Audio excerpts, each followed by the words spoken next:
আসসালামু আলাইকুম রহমতুল্লাহি ওবারাকাতুহ। আল্লাহ রহমতে আশা করি সবাই ভালো আছেন, আলহামদুলিল্লাহ। আজকে আমি আপনাদের সামনে 10টি প্রশ্ন নিয়ে আসছি, আর 10টি প্রশ্নের উত্তর আমি একই লাইনের মধ্যে দেব।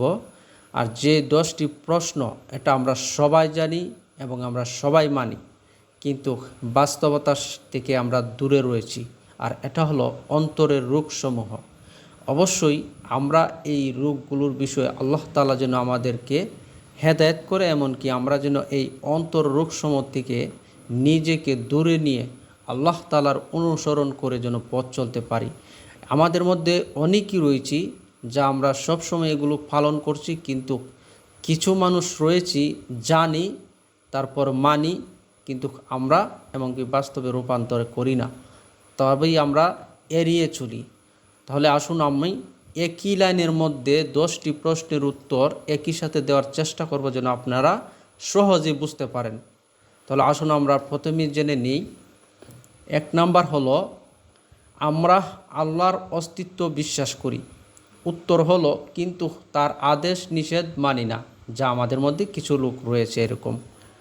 দ্বিতীয় প্রশ্ন হলো, আমরা বলি আমরা রাসূল সাল্লাল্লাহু আলাইহি সাল্লামকে ভালোবাসি। উত্তর হলো কিন্তু তার সুন্নাহ অনুসরণ করি না। তৃতীয় প্রশ্নের উত্তর হলো, আমরা পবিত্রতা কুরআন পড়ি। উত্তর হলো কিন্তু বাস্তবে জীবনে এর রূপান্তর আমল করি না। আমাদের মধ্যে কিছু লোক রয়েছে, আমরা কিন্তু কুরআন পবিত্র কিন্তু পড়ি, কুরআনে কারিম কিন্তু আমরা পড়ি এবং জানি, দূরে তাহার কারণে আমরা কিন্তু এগুলো ভুলে যাচ্ছি। জি, অনেকেই রয়েছে আমরা কিন্তু কুরআন ভুলে গেছি, কিন্তু যে কুরআন পড়ার পরে যখন ভুলে যায়, এটা কিন্তু শাস্তি রয়েছে অনেক। যারা ভুলে যায় এটার শাস্তি কিন্তু আল্লাহ তাআলা, যারা না জানে তো জানেই না, কিন্তু যারা জানার পরেও ভুলে যায় এটার শাস্তি রয়েছে খুব কঠিন। তাই আমরা যখন কোরআন তেলাওয়াত আমরা করব নিয়মত, আর আমরা যেন ভুলে না যাই, সবসময় আমরা নিয়মতভাবে কোরআন পড়ার চেষ্টা করব। যতই ব্যস্ততা হোক, অবশ্যই কোরআনের হক আদায় করতে হবে। তারপর 4 নাম্বার হলো, আমরা আল্লাহর সকল নিয়ামত ভোগ করি।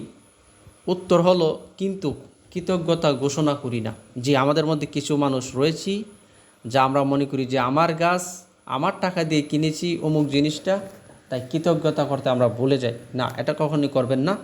সব কিছুই আল্লাহ তাআলার দেওয়ার নিয়ামত। ঘর বাড়ি, যেমন গাছপালা, টাকা পয়সা, আল্লাহ তাআলার নিয়ামত, আমরা অবশ্যই কৃতজ্ঞতা করব।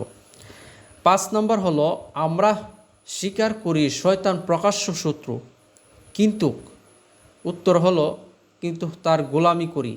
আমরা জানি কিন্তু আমাদের প্রকাশ্য শত্রু হলো শয়তান, যা শয়তান আল্লাহ তাআলার কাছ থেকে অনুমতি নিয়ে এসেছে যে ইনসানের রক্তের মধ্যে সে মিশে যাবে, যে পশমগুলো রয়েছে গুলোর গোড়ায় গোড়ায় তাদের বসত বাড়ি হবে।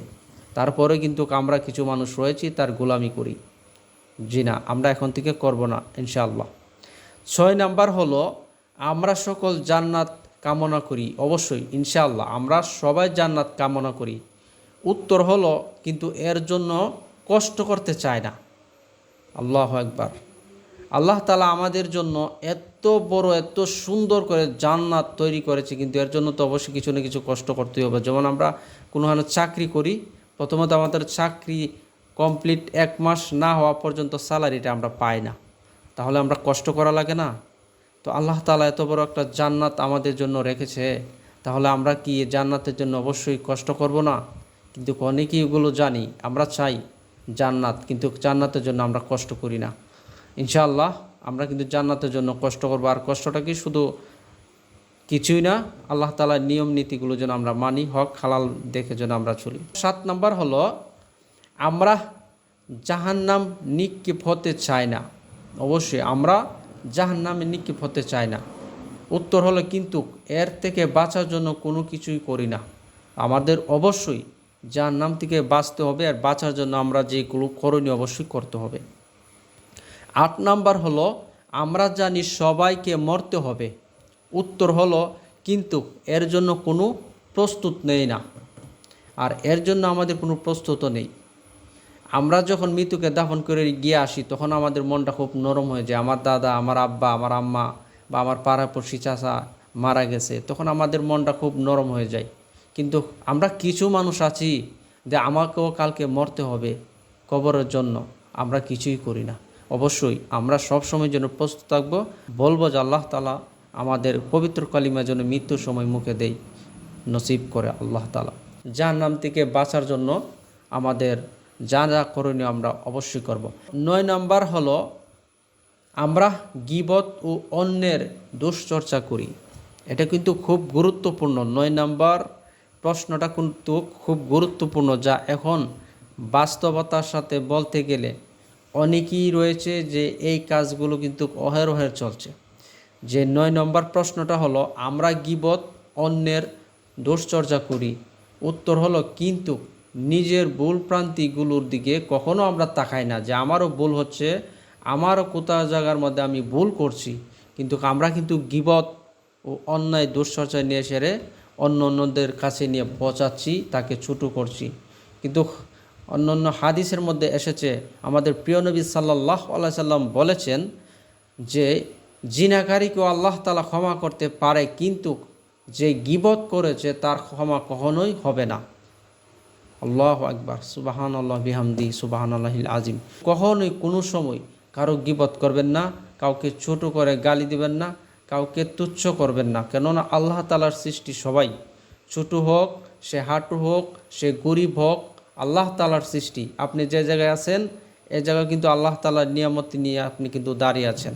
তাহলে আমি কেন বা একজন এত ছোট করে বলবো, একজন গরিবকে এত তুচ্ছ করে দেখবো, একজন ফকিরকে এত ছোট করে দেখবো না, কখনোই না। আর গীবতের থেকে আমরা অবশ্যই দূরে তার চেষ্টা করব, কেননা ভুল প্রান্তিক সবারই হয়ে থাকে। আমাদের কিছু বিষয় আছে না দেখে আমরা একটা বিষয় রটিয়ে ফেলি, যাচাই না করে রটিয়ে ফেলি। এটার কিন্তু যে গুনাহ রয়েছে এটি কিন্তু আপনার আমল নামায় উঠতে থাকবে যতদিন না এটার কোনো সমাধান না হচ্ছে। তাই গীবত কখনোই করবেন না। ভুল আমারও আছে, আপনারও আছে, আমাদের ভুল প্রান্তি হয়ে যায় শয়তানের ওয়াসওয়াসা থেকে, আমরা ভুল করে ফেলি। তাই কখনোই কারো গীবত করবেন না। এটা খুব গুরুত্বপূর্ণ একটা মাসালা, আর এটা খুব গুরুত্বপূর্ণ একটা হাদিস। আমি সংক্ষেপে বলার চেষ্টা করেছি যেন আপনারা সহজেই বুঝতে পারেন। আমরা গীবত অন্যের চর্চা ঠিকই করি, কিন্তু আমি নিজের ভুল প্রান্তিগুলোর দিকে একবারও তাকাই না। আর আমি যদি আমার নিজের দিকে তাকাই, অবশ্যই আমিও বুঝতে পারবো যে আমারও ভুল হয়েছে। আর আল্লাহ তাআলা বলেছেন, অন্য হাদিসের মধ্যে এসেছে, তুমি যদি অন্য মুসলিম ভাইয়ের দোষ গোপন রাখো, কাল কিয়ামতের দিন আমি তোমার দোষ প্রতি গোপন রাখবো, আমি প্রকাশ করব না। এখানে আল্লাহ তাআলা ওয়াদা করেছেন। তাহলে কেন আমরা অন্য মুসলিম ভাইকে ছোটো করার জন্য গীবত করব, অন্যজনের কাছে গিয়ে গিয়ে তাকে খুব ছোটো করে অন্যায়ভাবে কথা বলবো? দূরে থাকবো, কখনোই কারো গীবত করব না। তারপর 10 নম্বর প্রশ্নের উত্তর হলো আমরা মৃত্যু দাফন করি, কিন্তু উত্তর হলো এর থেকে শিক্ষা নেয় না। কিন্তু মৃত্যু দাফন করার পরে আমাদের মন, আমাদের বাড়ি ঘর, যখন আমরা কথা বলি তখন একটু ভেবে দেখেন, প্রত্যেক মানুষের অন্তর তখন ছোট বাচ্চাদের অন্তরের মতো হয়ে যায়, ছোট বাচ্চাদের মনের মতো হয়ে যায়। প্রত্যেক জনেরই যখন আমরা আমাদের বাড়ি কেউ মারা যায়, আত্মীয় কেউ মারা যায়, পাড়াপড়শি কেউ মারা যায়, যখন কবর দিয়ে আসি তখন প্রত্যেক মানুষেরই মনটা নরম হয়ে যায় এবং কেউ উচ্চস্বরে কথা বলে না। কিন্তু এর থেকে আমাদের শিক্ষা নিতে বলেছে যে কালো আমার মরতে হবে। তাহলে আমরা যেন কোনো দিন কারো গীবত করব না, কারো ক্ষতি করব না। আমরা সবসময় মৃত্যুর জন্য প্রস্তুত থাকবো। আর মৃত্যুর জন্য প্রস্তুত থাকতে গেলে আমাদের কি কি করতে হবে অবশ্যই তা আমরা জানি। তাই এই 10টি প্রশ্নের উত্তর আমি সহজেই একই লাইনে দেওয়ার চেষ্টা করলাম। আর আমাদের যে এই বিষয়গুলো রয়েছে, 10টি প্রশ্নের উত্তর যে রয়েছে, এগুলো কিছু মানুষের জানার পরে কিন্তু তারা করে না। এগুলো হচ্ছে শয়তানের ওয়াসওয়াসা থেকে আপনাকে দূরে সরে নিচ্ছে। এগুলোর থেকে যেন আমরা বেঁচে আসতে পারি, এমনকি এগুলোর থেকে যেন বেরিয়ে আসতে পারি। এগুলো হচ্ছে অন্তরের রোগ। আর এই অন্তরের রোগ সবচেয়ে বাসা বাঁধার জন্য তৈরি করে কিন্তু শয়তান। তাই শয়তানকে আমরা কখনোই প্রশ্রয় দিব না। আর আমরা অবশ্যই এই 10টি বিষয় খুব সহজ, যেন আমরা সবসময় নিয়মিত করি। আল্লাহ তাআলা কাল কিয়ামতের দিন আমাদেরকে হিসাব সহজ করে দেব। আর আমরা নামাজ পড়ে এই দোয়াটা সবসময় বলবো, আল্লাহ কাল কিয়ামতের দিন আমার কাছ থেকে তুমি হিসাব নিও না। যদি হিসাব নেয় তাহলে কিন্তু আমরা কেউই বাঁচতে পারবো না। আল্লাহ তাআলার দয়ায় আমরা যেন জান্নাতে যাইতে পারি। তখন দোয়া করে এই কথাটাই বলবো, আল্লাহ কাল কিয়ামতের দিন তুমি আমার হিসাব নিও না, তোমার দয়া আমাকে জান্নাত দিয়ে দাও। ইনশাআল্লাহ আমরা সবাই আশাবাদী যেন জান্নাতুল ফেরদাউস আমাদেরকে দান করে। তো সে পর্যন্ত ভালো থাকবেন, সুস্থ থাকবেন, ইসলামের সাথেই থাকুন, ইসলামের চর্চা করুন। আপনার ভাই বন্ধু, আপনার পাড়াপড়শি যারা রয়েছে এবং কি পরিবারের সাথেও এগুলো নিয়ে আলোচনা করুন। ইসলামিকের বিষয়ে যত আলোচনা করবেন আপনার জ্ঞান বাড়বে, এমনকি ইসলামিকের বিষয়ে যতক্ষণ আপনি আলোচনা করবেন ততক্ষণ পর্যন্ত আপনার আমল নামায় সওয়াব লেখতে থাকবে। তাই অবশ্যই আমরা ইসলামিক আলোচনা করব, আর মন্দ থেকে না বলবো, সৎ কাজের আদেশ করব, অসৎ কাজের থেকে নিষেধ করব। আসসালামু আলাইকুম ওয়া রাহমাতুল্লাহি ওয়া বারাকাতুহু।